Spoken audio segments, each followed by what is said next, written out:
दोस्तों, मेरा नाम सूरज है और मैं उत्तर प्रदेश के प्रतापगढ़ शहर का रहने वाला हूँ।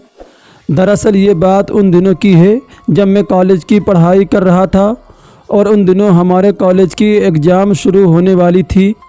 तभी मेरे दोस्तों ने प्लान बनाया कि हम लोग एग्ज़ाम के ख़त्म होने के बाद कहीं पर घूमने चलेंगे। लेकिन सभी लोगों ने सोचा कि इस बार कुछ ऐसी जगह पर घूमने जाए जहाँ पर अमूमन सभी लोग नहीं जाते।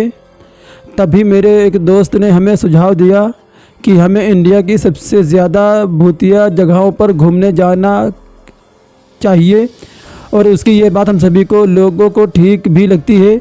जिसके बाद हम सभी ने तय किया कि हम लोग कॉलेज के एग्ज़ाम ख़त्म होने के बाद इन जगहों पर घूमने के लिए जाएंगे। दरअसल कॉलेज में हम चारों लोगों का ग्रुप था, यानी कि हम 4 दोस्त हमेशा ही साथ रहते थे और हम चारों लड़के ही थे। हमारे ग्रुप में कोई भी लड़की नहीं थी। अब हम लोगों ने ये तो तय कर लिया था कि हम लोग भारत की सबसे ज़्यादा भूतिया जगह कहीं जाने वाली लोकेशन पर घूमने के लिए जाएंगे। लेकिन अभी तक हम लोगों को ये तय नहीं हुआ था कि हम लोग कौन कौन सी जगह पर घूमने जाएंगे।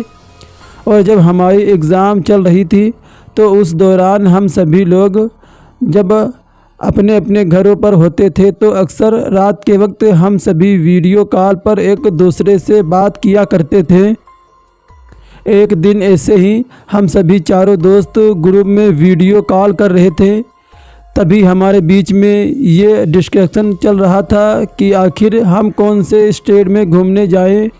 तभी हम लोगों ने तय किया कि हम लोग एक ऐसे स्टेट में घूमने जाएंगे जिसमें बहुत सी जगह हॉन्टेड हो, यानी कि जिस राज्य में बहुत ही ज़्यादा जगह को भूतिया कहा जाता हो।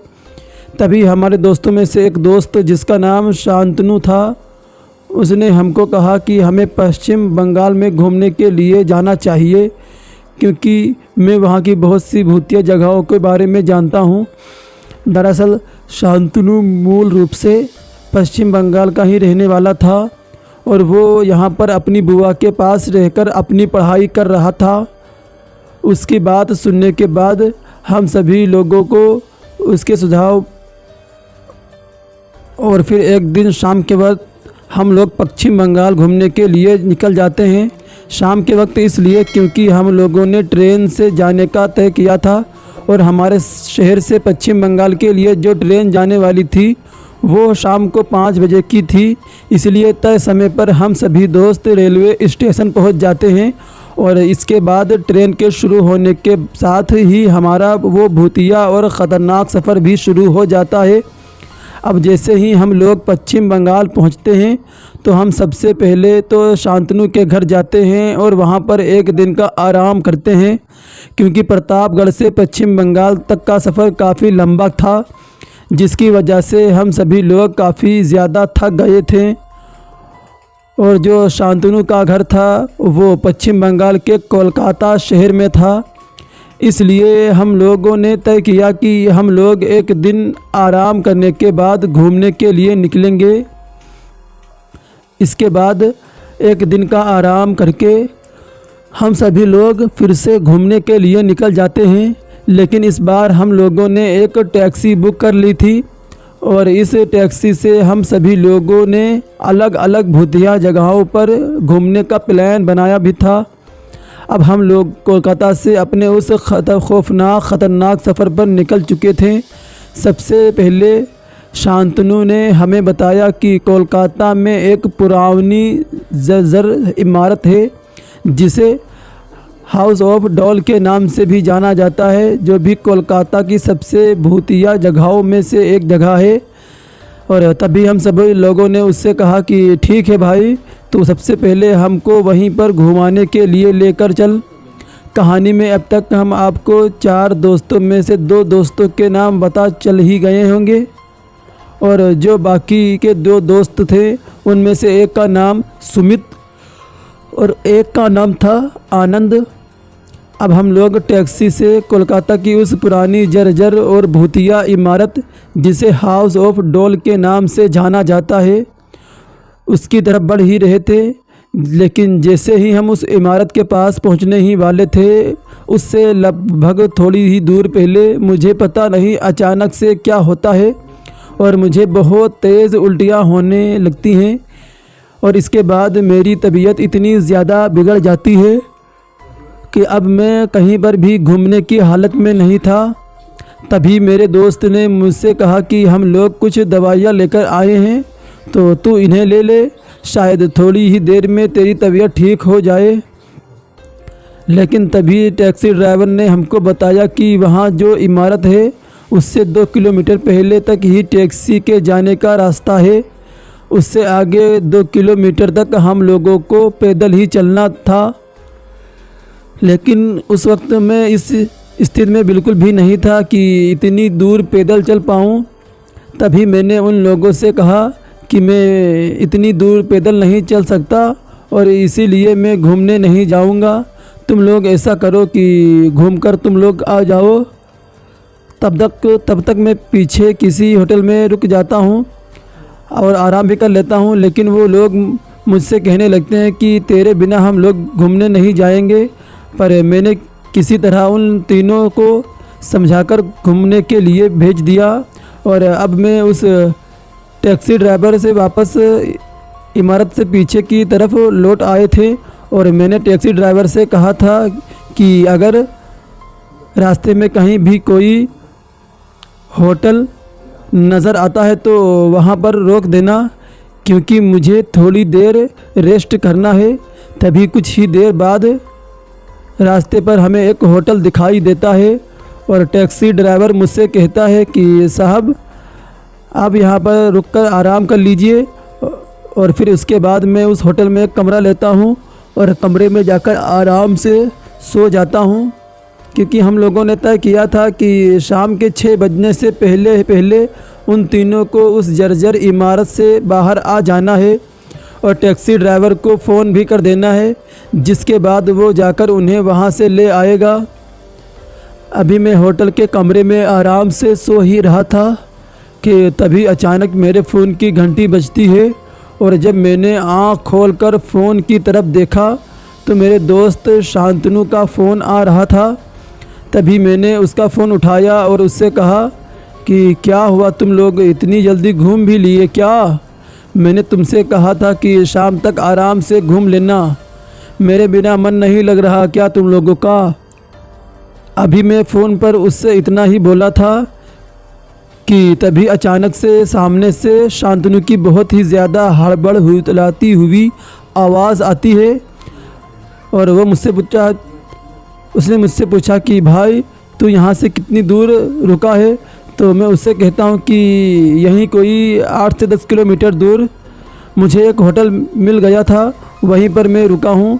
तो वो मुझसे बड़ी ही घबराई आवाज़ में कहता है कि भाई तू जिस भी किस्त में है और जहाँ भी है फ़ौरन वहाँ से फटाफट यहाँ आ जा।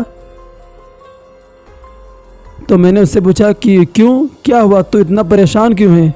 वो मुझसे कहता है कि काफ़ी देर से सुमित और आनंद नहीं मिल रहे हैं और ना ही उनका फ़ोन मिल रहा है और मैं अकेला ही इस डरावनी और जर्जर इमारत के अंदर इस अंधेरे में इधर से उधर भटक रहा हूँ और उन दोनों को ढूंढ रहा हूँ, लेकिन वो मुझे कहीं भी नहीं मिल रहे हैं और मुझे बहुत ज़्यादा डर लग रहा है। तभी मैंने उससे कहा कि ठीक है, मैं आता हूँ। इसके बाद मैंने टैक्सी ड्राइवर को अपने साथ लिया और हम लोग टैक्सी लेकर उस इमारत के पास पहुँचते हैं। तभी मैं टैक्सी ड्राइवर को अपने साथ अंदर चलने के लिए कहता हूँ, लेकिन वो मुझसे कहता है कि साहब मैं अंदर नहीं जाऊँगा, आपको जाना है तो आप जाओ। मुझे समझ नहीं आ रहा था कि ये टैक्सी ड्राइवर दिन के समय भी इस इमारत में जाने से इतना क्यों डर रहा है, लेकिन मुझे तो अपने दोस्तों की मदद करने के लिए पहुंचना था, इसलिए मैं अकेला ही उस अब जर्जर इमारत की तरफ चल पड़ा। लेकिन जैसे ही मैं उस इमारत के अंदर दाखिल होता हूं तो उस इमारत के अंदर का मंज़र देखकर एक पल के लिए तो मेरे पूरे शरीर में सनसनी दौड़ जाती है और मेरे शरीर का रोम रोम खड़ा हो जाता है, क्योंकि वो इमारत दिखने में अंदर से इतनी ज़्यादा डरावनी लग रही थी कि रात के समय की तो बात ही अलग है, क्योंकि दिन के समय ही वहाँ पर डर का इतना ज़्यादा बसेरा था। अब मैं भी धीरे धीरे अपने कदमों को आगे बढ़ाते हुए अपने दोस्तों को आवाज़ लगाता हूँ, लेकिन मुझे किसी का भी कुछ पता नहीं चल रहा था। अब जैसे ही मैंने अपने दोस्तों को फ़ोन लगाने के लिए अपने फ़ोन को निकाला तो मैंने देखा कि मेरे फ़ोन में वहाँ पर बिल्कुल भी नेटवर्क नहीं आ रहा था। और मैंने बार बार उस इमारत में इधर से उधर एक को कोने में जाकर चेक किया, लेकिन मेरे फ़ोन में कहीं भी नेटवर्क नहीं आ रहा था। तभी मैंने सोचा कि अगर मेरे फ़ोन में नेटवर्क नहीं आ रहा तो फिर शांतनु ने मुझे यहाँ से कैसे फ़ोन किया था। अभी मैं फ़ोन में नेटवर्क की तलाश में ये सब सोच ही रहा था कि तभी मुझे किसी के चिल्लने और चिल्लाने की आवाज़ आती है। और जैसे ही वो आवाज़ मेरे कानों में पड़ती है तो मुझे इस बात का आभास होता है कि शायद ये आवाज़ मेरे दोस्त आनंद की है। और उसके चिल्लाने की आवाज़ को सुनकर मैं बहुत ज़्यादा घबरा जाता हूँ। एक पल के लिए तो मेरा मन करता है कि मैं इस इमारत से बाहर भाग जाऊँ, लेकिन तभी मुझे मेरे दोस्तों की याद आती है जो कि मेरे जिगरी यार थे, और मैं उन लोगों को इस तरह मुसीबत में छोड़कर नहीं भाग सकता था। इसलिए बाद में दौड़कर उस तरफ जाता हूँ जिस तरफ से मुझे आनंद के चिल्लाने की आवाज़ आई थी। जब मैं उस तरफ जाता हूँ तो मुझे वहाँ पर कुछ भी दिखाई नहीं देता है, लेकिन जैसे ही मेरी नज़र फर्श की तरफ जाती है तो उस फर्श को देखकर मुझे ऐसा लगता है कि जैसे यहाँ से किसी को घसीटा गया हो, क्योंकि उस फर्श पर बहुत ही ज़्यादा कचरा और धूल जमी हुई थी। और इस धूल के बीच उस फर्श पर किसी को घसीटने के निशान थे। इसके बाद मैंने धीरे धीरे डरते हुए उस दबे कदमों से उस घसीट के निशान का पीछा किया, और अब मैं जिस तरफ वो निशान जा रहा था उसी तरफ मैं जा रहा था। और उसके थोड़ी ही देर बाद मैंने देखा कि निशान उस इमारत के एक अंदर के कमरे में अंदर जा रहे थे। अब मैं किसी तरह हिम्मत करके उस कमरे के बाहर भी पहुंच गया था, लेकिन मेरी अकेले ही उस कमरे के अंदर जाने की हिम्मत भी नहीं हो रही थी। अब तक डर के मारे मेरे पूरे शरीर पर पसीना आ चुका था और मेरी सांस भी अचानक से फूलने लगी थी, क्योंकि उस इमारत में मैं इतना ज़्यादा अंदर जा चुका था कि मुझे वहाँ पर बहुत ही ज़्यादा घुटन महसूस हो रही थी और सांस लेने में भी दिक्कत आ रही थी। तभी मैंने जो ज़ोर ज़ोर से अपनी सांस को लेते हुए उस कमरे की तरफ अपने कदमों को बढ़ाया। अभी मैं उस कमरे के अंदर घुसने ही वाला था कि तभी मुझे अचानक से फिर से मेरे दोस्त आनंद की एक ज़ोर की चीख उस कमरे के अंदर से सुनाई देती है। और उसकी चीख को सुनकर मैं बहुत ही ज़्यादा डर जाता हूँ। अब जैसे ही मैं उस कमरे के अंदर जाता हूँ तो मैं देखता हूँ कि मेरा दोस्त आनंद उस कमरे में एक टेबल के ऊपर पड़ा हुआ है, और उसके साथ वहाँ पर जो कुछ भी हो रहा था उससे देखकर मेरी तो आंखें फटी की फटी ही रह गईं, और मैं बहुत ही ज़्यादा कांपने लगा था। मुझे ऐसा लग रहा था कि मेरी तो यहीं पर ही पैंट गीली हो जाएगी। तभी मैंने सोचा कि सामने का मंज़र देखकर ही अगर मेरा ये हाल है तो आनंद के साथ तो वो सब कुछ हो रहा है तो उसकी क्या हालत होगी। दरअसल मैंने देखा कि आनंद टेबल पर पड़ा हुआ है और उसके ऊपर एक औरत बैठी हुई है, लेकिन मुझे उस औरत का चेहरा दिखाई नहीं दे रहा था। मुझे सिर्फ उसकी पीठ ही दिखाई दे रही थी, लेकिन पीछे से देखने पर तो वो औरत बहुत ही ज़्यादा खूबसूरत लग रही थी। और जैसे ही मेरे कमरे के अंदर आने की आहट उस औरत को सुनाई देती है तो वो अचानक से मेरी तरफ पलटकर देखती है, और जैसे ही उसने मेरी तरफ पलटकर देखा तो मुझे एक ऐसा लगा कि शायद एक ही पल में मेरी यहीं पर मौत हो जाएगी, क्योंकि उस औरत ने जैसे ही मेरी तरफ देखा तो मेरे डर का स्तर इतना ज़्यादा बढ़ गया था कि मैं आपको शब्दों में बता नहीं सकता।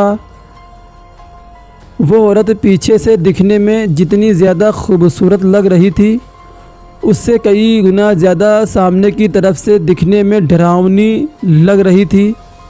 दरअसल उसका जो चेहरा था उसको देखकर ऐसा लग रहा था जैसे उसे किसी ने नोच लिया हो और उसके होठों पर किसी के काटने के निशान थे। इसके साथ ही उसके बाल भी बहुत ही ज़्यादा अजीब थे। अब जैसे ही उस औरत ने मेरी तरफ देखा तो उसने मेरे दोस्त आनंद को छोड़ दिया और वो मुझे गुर्राते हुए अजीब तरीके से चलकर मेरे पास आने लगी। तभी पता नहीं अचानक मेरे अंदर से कहाँ से इतनी हिम्मत आई और मैंने मेरे दोस्त आनंद को कहा कि आनंद भाग यहाँ से। अब जिस कमरे के अंदर मैं और आनंद और वो चुड़ैल की तरह दिखने वाली औरत थी, उस कमरे के दरवाजे 2 थे, जिसके एक दरवाजे पर तो मैं खड़ा था और दूसरे दरवाजे पर दूसरी तरफ वो औरत थी। अब वो औरत जैसे ही मेरी तरफ बढ़ने लगती है और मैं आनंद को आवाज़ लगाता हूँ तो मेरे आवाज़ लगाते ही आनंद भी वहाँ से उठकर भाग खड़ा होता है और हम दोनों वहाँ से बाहर की तरफ बहुत तेज़ भागने लगते हैं। अभी हम दोनों बाहर की तरफ ही भाग रहे थे कि तभी भागते भागते अचानक से मेरी नज़र उस इमारत के एक कोने पर पड़ती है जहाँ पर काफ़ी ज़्यादा अंधेरा था, लेकिन मुझे और आनंद को वहाँ पर कुछ दिखाई देता है और तभी मैं उसे रोकने का इशारा करता हूँ, क्योंकि उस अंधेरे से कोने में हमें हमारे बाकी के 2 दोस्त शांतनु और सुमित दिखाई देते हैं। शांतनु और सुमित दिखाई देते हैं, लेकिन उन दोनों को देखकर हमें ये समझ नहीं आ रहा था कि आखिर उन दोनों को हो क्या गया है, क्योंकि वह दोनों एक दूसरे से लड़ाई कर रहे थे और लड़ाई भी कोई सामान्य तरीके से नहीं कर रहे थे, बल्कि उनको देखकर ऐसा लग रहा था जैसे कि वो एक दूसरे के खून के प्यासे हों। जब हम दोनों उनके पास गए तो उनको देखकर हमें ये समझ आ गया था कि वो दोनों अपने वश में नहीं हैं, बल्कि उनके ऊपर किसी और ही चीज़ का असर हो रखा है, क्योंकि उन दोनों की आंखों को देखकर हमें यकीन हो गया था कि किसी और चीज़ ने उनको अपने वश में कर रखा है। तभी हम दोनों उनके एक दूसरे से छुड़ाते हैं और उनके होश में लाने की कोशिश करते हैं।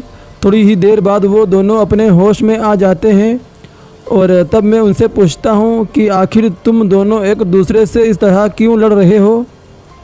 तभी वो दोनों अपने मुंह से कुछ नहीं बोलते।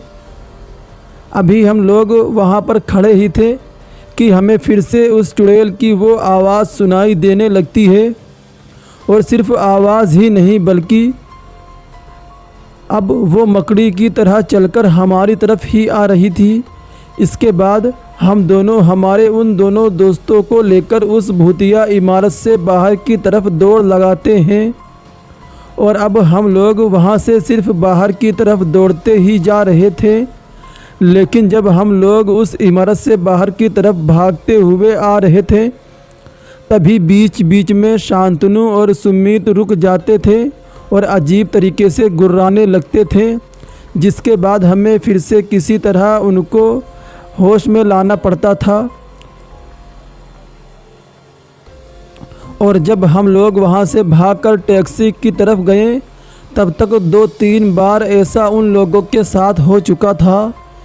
इसके बाद हम लोग फटाफट टैक्सी में बैठे और मैंने टैक्सी वाले ड्राइवर को तुरंत वहाँ से टैक्सी को भगाने के लिए कहा।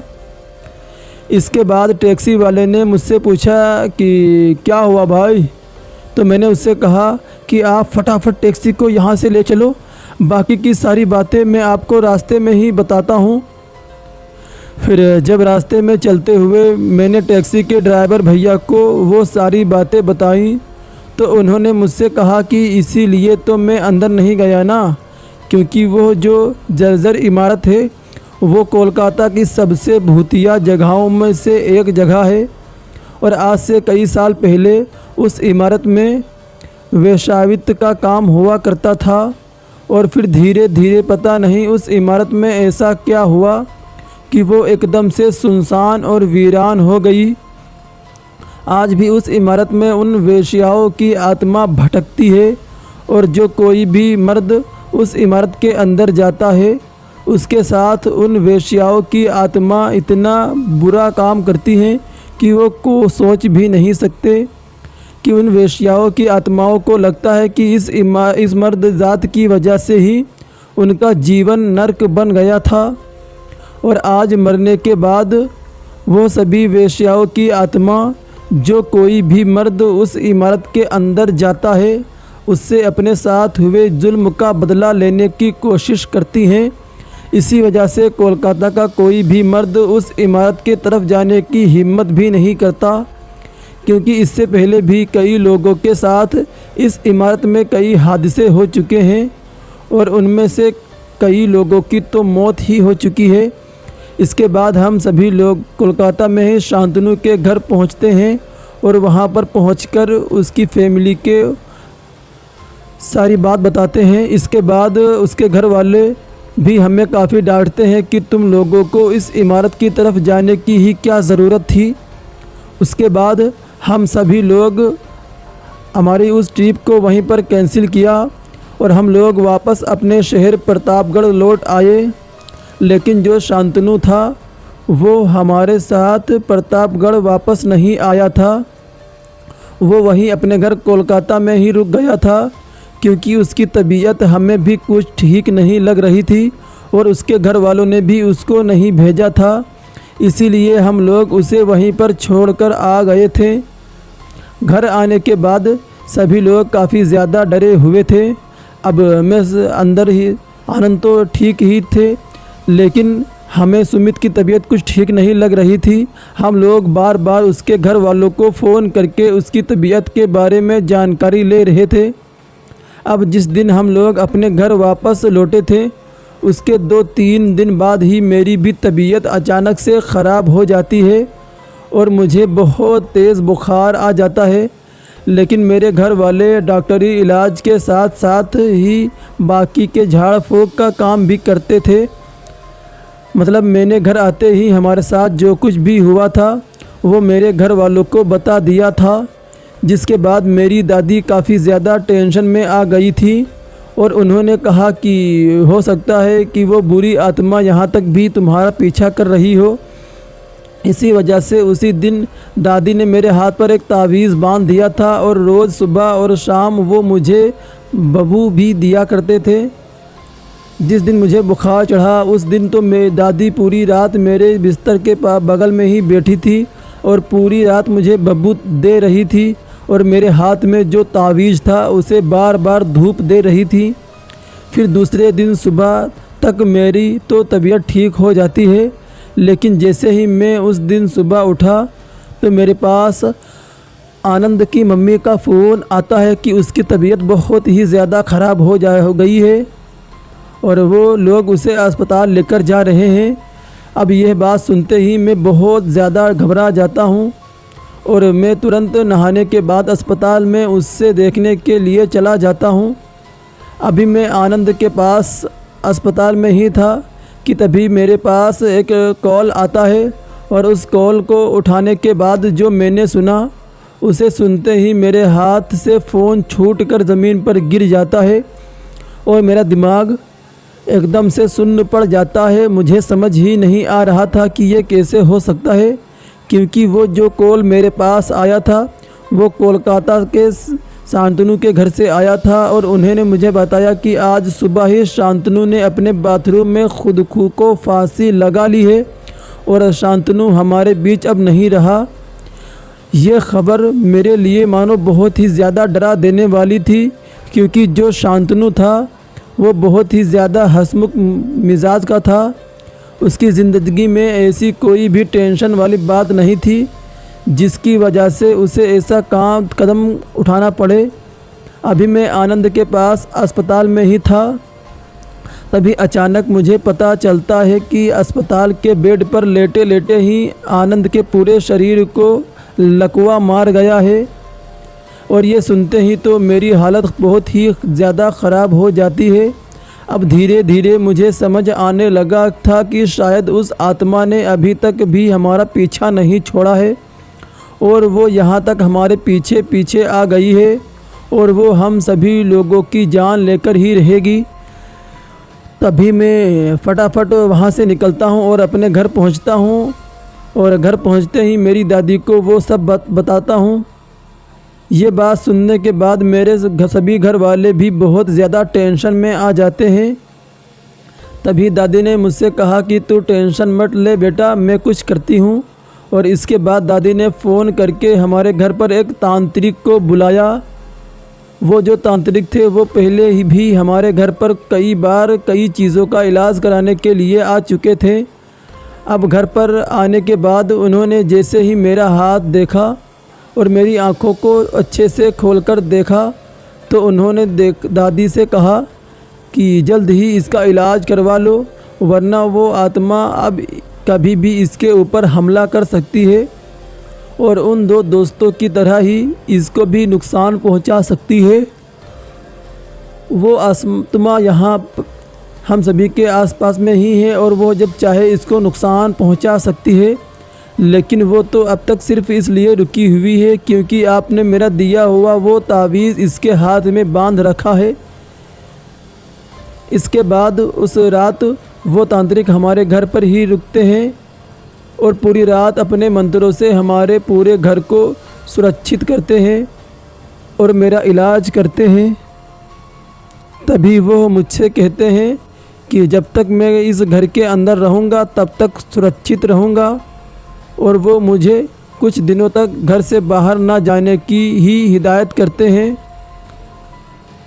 अभी उससे अगले ही दिन का सूरज उगा ही था कि तभी एक बार फिर से मेरे फ़ोन पर एक कॉल आती है और उस कॉल पर फिर से मुझे एक बहुत बुरी सूचना मिलती है और उसको सुनने के बाद मैं डर के मारे एकदम से कांपने लगता हूँ, क्योंकि मुझे ऐसा लगता है कि शायद अब अगला मेरा नंबर ही है, क्योंकि वो कॉल सुमित के घर से आया था और उसके घर वालों ने मुझे बताया कि कल शाम को ही सुमित अपने घर का कुछ सामान लेने के लिए मार्केट गया था। तभी उसे किसी ट्रक वाले ने टक्कर मार दी और जब उसे अस्पताल लेकर गए तो अस्पताल में ही उसकी मौत हो गई और अब सुमित भी हमारे बीच नहीं रहा था। तब मैंने वो बात दादी को बताई और दादी ने उन तांत्रिक ने दादी से कहा कि उस आत्मा ने उन दोनों को सबसे पहले देखा था जब वो लोग उस भूतिया इमारत में घूमने के लिए गए थे। इसी वजह से वो उन दोनों को सबसे पहले अपने साथ ले गई है। उसके कुछ दिनों बाद तो हमारे घर पर सिर्फ डर और भय का माहौल था। मुझे रात को भी नींद नहीं आ रही थी, लेकिन धीरे धीरे फिर सब कुछ ठीक होने लगा और आज उस वाक़ये को गुज़रे लगभग 7-8 साल हो चुके हैं। मैं तो ठीक हूँ, लेकिन मेरा दोस्त आनंद आज भी वेंटिलेटर पर ही है और आज भी उसका पूरा शरीर लकवे की चपेट में है। ना ही तो वो कुछ बोल सकता है और ना ही कुछ खा सकता है और ना ही अपनी मर्ज़ी से अपने शरीर के किसी भी अंग को हिला सकता है। एक तरीके से वो ज़िंदा लाश बनकर ही बिस्तर पर पड़ा हुआ है। तो दोस्तों, ये कथी हमारी आज की कहानी आपको कैसी लगी कमेंट बॉक्स में ज़रूर बताएं।